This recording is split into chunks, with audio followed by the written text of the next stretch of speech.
It's NBC 26 at 5. Governor Walker pulls a national sanctuary nomination. Hear reaction from community members. Plus, the White House set to release a gun control plan. We have the latest details.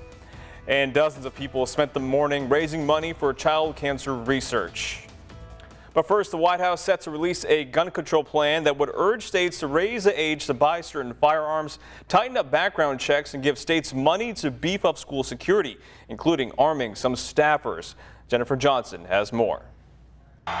Following up on his promise to make schools safer, President Trump is set to announce steps for stricter gun regulations, urging states to raise the age to 21 to buy certain firearms, banning bump stocks, and tightening up background checks for gun buyers. To make sure that the flow of information that goes in the background check system from local and state courts is more updated, real-time information is made available. President Trump promised action after meeting with students and parents of the Parkland, Florida school massacre. Florida lawmakers just raised the age of gun buyers to 21, but the NRA is now suing. That group and some lawmakers believe the law is unconstitutional. We send our sons and daughters over to Afghanistan, in Iraq. They defend our freedoms. I think if they do that, they ought to be able to have the right to buy a hunting rifle. A tighter background check bill, sponsored by Texas Republican John Cornyn, is currently stalled in the Senate, blocked by his own party. This isn't an issue of whether you like this or not. It's a question of constitutional rights and protecting the people.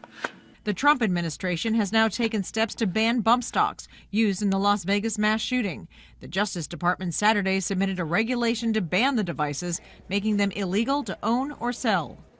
The president also wants to give states a reported $50 million a year for school safety improvements, including training and arming some school staff members. Jennifer Johnson, NBC News, Washington. Students, teachers, and parents in Palm Beach County held a memorial walk honoring last month's deadly school shooting. They gathered outside Lake Worth Middle School and walked 17 miles, 1 mile for each victim. The walk took about 7 hours. I was a teacher there for 14 years, and I now teach in Palm Beach County, and I work out of Lake Worth, and a lot of the students knew that, and they wanted to do something special for, not just for me, but for the victims and the survivors. And organizers say the walk also showed unity for change when it comes to safety in schools. Well, we had a nice weekend so far, so what's the work week going to look like? Gino Recchi has a look at your first forecast. Gino. Well, if you like the warm temperatures, some of us will be back into the 40s by the end of the work week, but the beginning, a little bit more dicey and also a bit of a cool down. But today, we'll enjoy it. We had a high of 40 degrees, 3 degrees above the normal for this time of year. And then for the evening, we'll start to cool down just a little bit, near freezing by 11 o'clock tonight, and also a chance of some flurries. Yes, we have a weak system passing through. I'll talk more about that coming up with a full forecast. Gino, thank you. And as Gino was saying, with the warmer temperatures, today is the last day of tubing at Aaron's Hill in Green Bay. Ice skating, though, will still continue for the next couple of weeks, but there's still more things to enjoy. The playground at Titletown is now open. Well, we're covering Wisconsin now. Shipwrecks scattered in Lake Michigan's waters are facing an uncertain future. Local leaders are eyeing a historic designation, but NBC 26's Matt Jarko explains a change in course from the state. Local leaders hoped by the end of this year or early 2019, Wisconsin would have a national marine sanctuary. Leaders say it could bring major tourism and economic development, but those benefits and the sanctuary are now in doubt. 2 weeks ago, Governor Scott Walker pulled the nomination for the local marine sanctuary. Local leaders who support the sanctuary say that came as a surprise and disappointment. Supporters say the designation would bring exposure to the shipwrecks in the water and the communities close to them. We really feel that the proposed sanctuary is an outstanding fit with things we're doing. It's not the federal government imposing its will or its vision on the communities. It is entirely consistent with what we're about. In the letter rescinding his nomination, Governor Walker says the designation would create unnecessary bureaucratic red tape. He says the shipwrecks are well protected. If this sanctuary does become reality, it would only be the second of its kind in the Great Lakes and the 15th nationwide. In Two Rivers, Matt Jarko, NBC 26. Matt, thank you. And officials in southern Wisconsin County have proposed a large solar energy project. Dane County is seeking proposals to build just north of Dane County Regional Airport. County officials say the project would generate 8 megawatts of electricity on 41 acres of airport-owned property. Now, there's no answer on how long it will take or how many solar panels will be needed or even what the price tag is. As of now, the proposal is still in its early stages. Covering America Now, President Trump held a rally in western Pennsylvania last night, campaigning for State Representative Rick Saccone. Trump spoke at the Pittsburgh International Airport to endorse Saccone for next week's special election in the state's 18th congressional district. The president didn't hold back on criticizing Democrats for blocking his agenda. He also attacked sanctuary cities and called for tougher punishment for drug dealers. Now, despite being in office for just a little more than a year, he's already got his eyes on 2020. I look forward, I really do, I look forward to 2020 because I want to see how far left the person is going to be that we're going to run against. I look forward to it. And the special election is set to replace Republican Representative Tim Murphy, who resigned last year amid sexual allegations of misconduct. Voters go on to the polls on Tuesday. And as many mourn the loss of the 3 hostages killed in the VA home shooting in California, one veteran who knew the woman personally is reflecting on the care he got from them.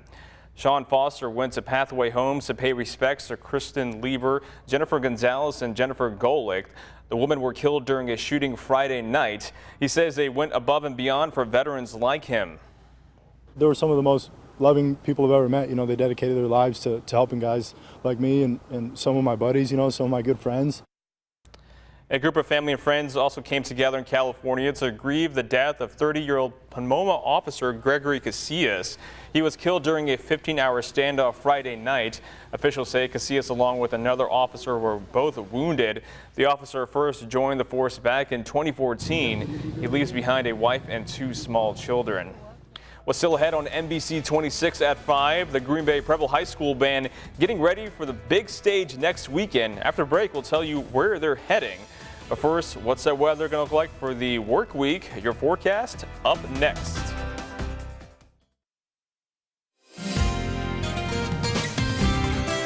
And now, your Storm Shield forecast from NBC 26.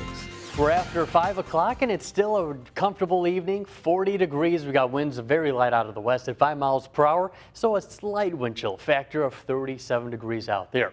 Up towards Shawano, 41, Clintonville at 40 degrees this evening and 42 in Wapaka. But along the lakeshore, you see cooler values in the lower 30s. That's because of a slight lake breeze that has developed, and you see these wind arrows blowing right off Lake Michigan and then inland coming in out of the west. So there is a little bit of a boundary setting up between a lake breeze and winds away from the lake. So that's why our areas away from the lake are a little bit warmer than along the lakeshore. Another thing we're monitoring, a few light flurries coming in from the west and northwest. There's a weak disturbance coming in from northwest Wisconsin and really the center of the low pressure coming in from Canada. It's a clipper, not a lot of moisture with it, but there's the cold front, and that's going to be moving straight down in between these 2 levels of high pressure, and that'll bring in a few passing snow showers. And talking about snow, down towards the Ohio River Valley, they're seeing some pretty good amount of snowfall right now. Winter weather advisory to winter storm warnings in effect. And then once again, the northeast, they are seeing another nor'easter heading in their way, or perhaps from 6 to 12 inches of snowfall possible from this very large unorganized system. But it's going to get its act together very quickly as we get into the next 48 hours. So for us, we'll be monitoring a few flurries, maybe a few couple snow showers as well as we get into the overnight period, because this low pressure will be passing through towards Michigan overnight tonight. And in between these 2 centers of low pressure, now, as this low moves into Michigan tomorrow afternoon, we'll have a bit of a lull in activity, but that solar radiation, that solar heating could initialize a few scattered snow showers late tomorrow afternoon into the evening hours, maybe mixing in with rain depending how warm we get at that time frame. But hopefully by Tuesday, this high pressure will regain control and clear our skies out as we get into the afternoon and see a little bit more sunshine. So for tonight, cooling down into the upper 20s, here comes a light snowfall. Just a few flurries by 10:30 this evening, moving out of the area. Very scattered, isolated in nature, the majority of which should be staying off to the east of us over the eastern coast or western coast of Michigan. As we get into the afternoon, rising up into the upper 30s and lower 40s, so not a bad day, but notice you see how we have these pop-up showers by the afternoon. Not anticipating any accumulation. If you do, really lucky to see much, if anything, in terms of a dusting. So 28 degrees for our overnight low, northwest winds 10 to 15 miles per hour. And then for tomorrow, rising up into the upper 30s once again. A few scattered flurries or passing snow shower. A little bit more breezy, though. Northwest winds 10 to 20 miles per hour. Then the 7-day forecast, if you like more mild temps, we'll take a look at that towards Wednesday all the way into the weekend. We got highs back into the 40s. And yes, I am going with a 50-degree high on St. Patrick's Day. How about that to celebrate? Very little complaints there. You know, yeah. Sunshine all the way through, basically. Very dry forecast. Great way to get outside. You got it. All right, thank you so much, Gino. We'll be right back after the break. Stay with us.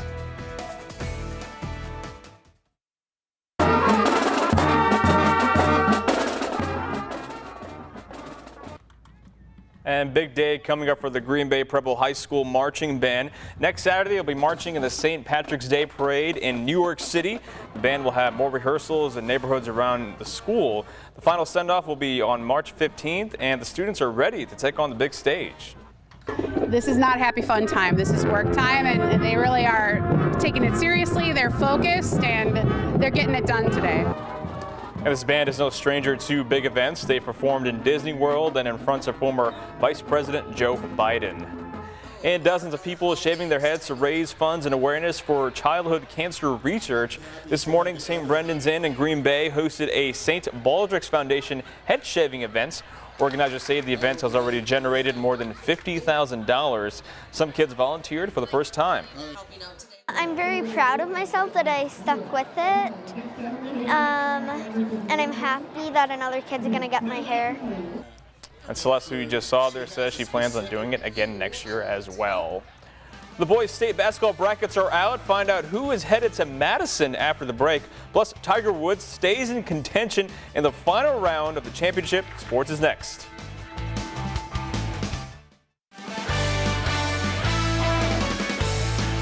And now, NBC 26 Sports with Chris Barrier.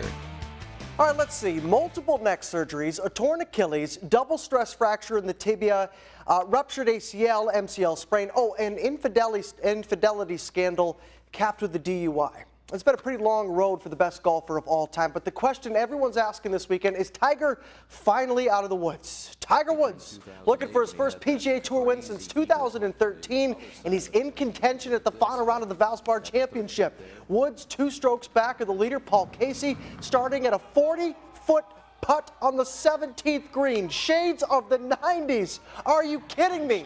Woods holds just his second birdie of the day, but it puts him at 9 under par. Look at that smile. Good to see that again. On to the 18th. Woods with a chance. Good approach. Faces another long birdie putt to tie, and it's just short. Tiger would settle for a final round of 68, tied for second place. Still his best finish since December of 2013. Next, he'll play in the Arnold Palmer Invite, and maybe even the Masters the first weekend in April. Closer to home, the brackets are set for the WIAA Boys State Basketball Tournament. 5 teams from our area are headed to Madtown, and 1 in all 5 divisions. Oshkosh North, Kaukauna, Valders, Roncalli, and Green Bay New Lutheran will represent the Fox Valley and Madison next weekend.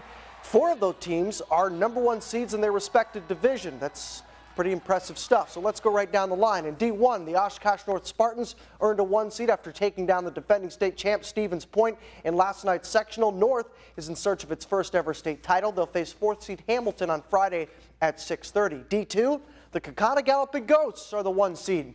They'll face Westosha Central, the Falcons, on Friday at 1:30. Kaukauna won the title 2 years ago, but they've missed out on the tourney last season. How about the story in D3? The Valders Vikings upset Xavier in the sectional final, ending the Hawks' 53-game winning streak, the longest in the state. Now the Vikes are in the tournament for the first time since 1984. They'll face Kettle Moraine Lutheran in the semis on Thursday at 1:30. Division 4, the Roncalli Jets are headed to state for the 7th time in their school history, still looking for their first win in Madtown. They'll play Pardeeville. Pardeeville? I like that name. Great name. Thursday at 6:30. Finally, D5, Green Bay New Lutheran. They slid by with a 1-point win in the sectional final, so it's off to state for the 5th time in the last 6 years. The Blazers face the Bangor Cardinals Friday morning, early birds at 9 a.m.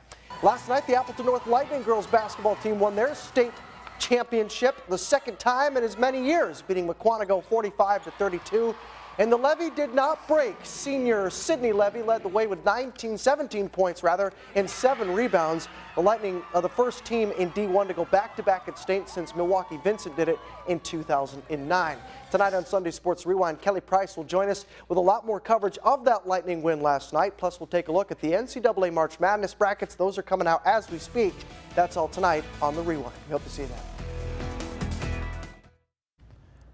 Welcome back. The selfie-snapping animals are back at it again. This time it's 2 penguins in Antarctica. They captured this video of themselves after coming across a camera left on the ice by a human.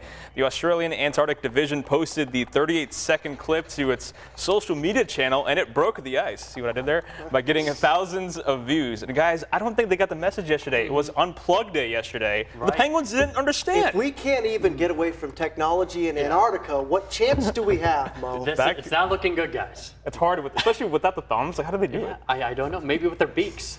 That's how they type.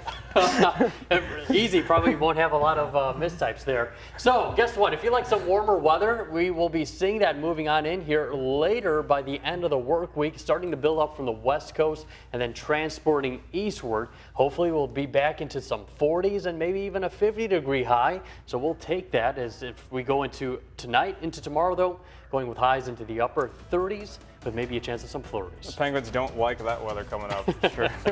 All right, well, thank you for watching us here at 5. We'll see you back here tonight. Have a great night.